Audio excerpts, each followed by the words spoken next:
تو ہمارے عقیدے کے مطابق نبی کریم صلی اللہ علیہ وآلہ وسلم کی بعثت کا ذکر، رسالت کا ذکر، نبوت کا ذکر، حضور علیہ الصلوۃ والسلام کے فضائل و کمالات کا ذکر، معجزات کا ذکر، نبی کریم علیہ الصلوۃ والسلام کے خاندان اور قبیلے کا ذکر، رسالت مآب صلی اللہ علیہ وآلہ وسلم کی ولادت کا ذکر، حضور کے بچپن کا ذکر، نبی کریم علیہ الصلوۃ والسلام کی جوانی کا ذکر، حضور کی سیرت کا ذکر، سورت پاک کا ذکر، حضور کے اوصاف کا ذکر، اس ذکر کو ہم میلاد مصطفیٰ صلی اللہ علیہ وآلہ وسلم کی محفل کے نام سے معنون کرتے ہیں۔ محفل میلاد میں یہی کام ہوتے ہیں، ان کاموں کے علاوہ کوئی کام دوسرا شریعت کے خلاف کوئی ایسا کام نہیں ہوتا۔ یہ کام، اس کو ہم کہتے ہیں محفل میلاد یا مجلس میلاد، اس میں اللہ کا ذکر ہوتا ہے، اس کے پیارے محبوب صلی اللہ علیہ وآلہ وسلم کی ذات اقدس کا مختلف جہات سے ذکر ہوتا ہے۔ اور اس محفل کے بارے میں ہمارا موقف اور دعویٰ کیا ہے، ہم اس کو کیا سمجھتے ہیں، اس حیات قضائی کے ساتھ ان چیزوں کو بیان کرنا، ایک محفل سے جا کے لوگوں کا اجتماع کر کے جس میں اللہ کا ذکر ہو، تلاوت ہو، نعت خوانی ہو، اور نبی کریم علیہ الصلوۃ والسلام کے فضائل و کمالات، حضور کی سیرت پاک، نبی کریم علیہ السلام کے میلاد پاک کا ذکر کیا جائے، جو چیزیں میں نے آپ کے سامنے پیش کی ہیں، ان ساری چیزوں کو جس محفل میں پیش کیا جائے اور بیان کیا جائے، ایسی محفل منعقد کرنے کو، ایسی مجلس منعقد کرنے کو ہم کیا سمجھتے ہیں، یہ چیز بھی واضح کرنا اور اس کا سمجھنا ضروری ہے۔ یہ یاد رکھیں کہ ہمارے نزدیک اس طرح کی محفل منعقد کرنا باعث ثواب ہے، مستحب ہے، اچھا عمل ہے۔ ہم یہ نہیں کہتے کہ اس طرح کی محافل اور مجالس کو منعقد کرنا یہ فرض ہے یا واجب ہے۔ فرضیت و وجوب کے ہم مدعی اور دعوے دار نہیں ہیں، بلکہ ہم اس کو ایک مستحب عمل سمجھتے ہیں، باعث ثواب کام سمجھتے ہیں، اچھا کام ہے، مستحب کام ہے۔ اور جب یہ بات بھی طے ہوگی کہ ہم محفل میلاد کو، مجلس میلاد کو مستحب سمجھتے ہیں، تو اب پھر آگے ہمیں مسئلہ پیش آئے گا کہ کسی چیز کے مستحب ہونے کو کس طریقے سے ثابت کیا جا سکتا ہے، ثبوت شے کے کتنے درجات ہیں اور کسی شے کو کس طرح ثابت کیا جا سکتا ہے۔ ہمارے مخالفین اہل سنت، ہمارے سادہ لوگوں سے، عوام الناس سے، اب جب محفل میلاد اور مجلس میلاد کے ثبوت پر مطالبہ کرتے ہیں تو بالکل لا یعنی قسم کے سوالات کریں گے، اور ایسے سوالات کہ جو ہمارے دعوے کے بالکل وہ ہمارے دعوے کے خلاف وہ سوال بنتے نہیں ہیں۔ جب ہم نے دعویٰ کیا ہے کہ اس محفل کو، اس مجلس کو ہم مستحب سمجھتے ہیں، تو جس مرتبے کا مسئلہ ہوگا اس مرتبے کی دلیل کا مطالبہ کیا جائے گا۔ اب دیکھیں، جو ترغیبات ہیں، احکامات ہیں، اوامر ہیں، ان میں سے فرض ہے، واجب ہے، پھر سنت موقدہ ہے، سنت غیر موقدہ، پھر آخری درجہ کیا ہے، مستحب کیا ہے۔ تو یہ مراتب ہیں، درجات ہیں، طبقات ہیں، کیٹیگریاں ہیں۔ اب ہر مسئلہ اپنے درجے کی دلیل چاہتا ہے، دلیل کا مطالبہ کرتا ہے۔ جب ہم کسی چیز کو فرض کہیں گے، تو جب ہم کسی چیز کی فرضیت کے مدعی ہیں تو ہم پابند ہوں گے کہ ہم فرض کے درجے کے مطابق دلیل دیں۔ اگر کسی چیز کو واجب کہیں گے تو واجب کا دعویٰ کر کے واجب کے درجے کی دلیل دینا ہماری ذمہ داری۔ اسی طرح کسی چیز کو سنت موقدہ کہیں گے تو سنت موقدہ کے درجے کی دلیل ہوگی۔ یہ مراتب ہیں۔ تو اگر کوئی بندہ مستحب کے دعوے پر دلیل فرض کے درجے کی مانگے تو وہ انادی ہے، ضدی، ہٹ درم ہے، وہ بندہ جو ہے وہ صحیح معنوں میں عادل شخص نہیں ہے۔ ہم دعویٰ ہی نہیں کرتے کسی چیز کے فرض اور واجب ہونے کا، ہم تو مستحب کہہ رہے ہیں۔ جب مستحب کہیں گے تو مستحب کو ثابت کرنے کے لیے ہم مستحب کے درجے کی دلیل پیش کریں گے۔ اب سوال یہ پیدا ہوتا ہے کہ مستحب کو کس طرح ثابت کیا جاتا ہے، اور کون سی چیز ہے جس کو مستحب کہا جائے گا، اور مستحب کس طرح ثابت ہوگا۔ تو یہ یاد رکھیں کہ کسی چیز کو مستحب ثابت کرنے کے لیے قرآن مجید کی نص قطعی، احادیث متواترہ یا حدیث مشہورہ کا ہونا ضروری نہیں ہے، بلکہ یوں کہہ لیں کہ کسی چیز کے مستحب ہونے کے لیے صحیح حدیث کا ہونا بھی ضروری نہیں ہے۔ اس پر بہت سارے حوالہ جات اصولیوں کے، علماء کے، اسلاف کے پیش کیے جا سکتے ہیں کہ کسی چیز کے مستحب ہونے کے لیے صحیح حدیث کا ہونا، نبی کریم علیہ الصلوۃ والسلام کا عمل ہونا، حضور کا حکم ہونا، یہ بھی ضروری نہیں ہے، بلکہ سیدنا عبداللہ ابن مسعود رضی اللہ تعالی عنہ ارشاد فرماتے ہیں، مستدرک حاکم کی 4465 نمبر حدیث ہے، حدیث سند کے اعتبار سے صحیح ہے، امام حاکم نے بھی صحیح اس کو کہا ہے اور علامہ ذہبی نے اس کو صحیح کہا ہے۔ عبداللہ ابن مسعود رضی اللہ تعالی عنہ فرماتے ہیں، ما رآہ المؤمنون حسنا فهو عند اللہ حسن، کہ جس کو مسلمان اچھا سمجھتے ہیں، جس کو مسلمان مستحسن سمجھتے ہیں، فهو عند اللہ حسن، وہ اللہ کی ہاں بھی کیا ہے؟ حسن ہے، اچھا ہے، اللہ کی بارگاہ میں بھی وہ کام اچھا ہے۔ تو کسی کام کو مسلمانوں کا اچھا سمجھ لینا اس کے اچھا ہونے کے لیے اتنے کافی کہ اس کو مسلمان سمجھ۔ اسلاف اور امت کے جو اکابر ہیں، امت کی مسلمہ شخصیات ہیں، جب اس کام کو وہ اچھا سمجھتی ہیں تو بس اس سے اتنا ثابت ہو گیا کہ یہ کام اللہ کے نزدیک بھی کیا ہے؟ اچھا ہے۔ اور پھر ہمارے جو مخالفین ہیں اس مسئلے میں، خصوصاً محفل میلاد کے حوالے سے، یہ مکتبہ فکر دیوبند کے حکیم الامت اشرف علی تھانوی صاحب نے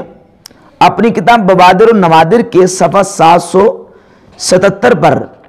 مستحب کی تعریف کرتے ہوئے انہوں نے لکھا ہے کہ مستحب کسے کہتے ہیں۔ وہ لکھتے ہیں مستحب کیا ہے کہ سمیہ مستحبن بے اعتبار انہ احبہ علماؤنا، کہ مستحب کو مستحب اس لیے کہا گیا ہے کہ ہمارے علماء نے اس کو پسند کیا ہے، اس کو اچھا سمجھا ہے۔ تو جس چیز کو علماء اچھا سمجھیں، علماء پسند کریں،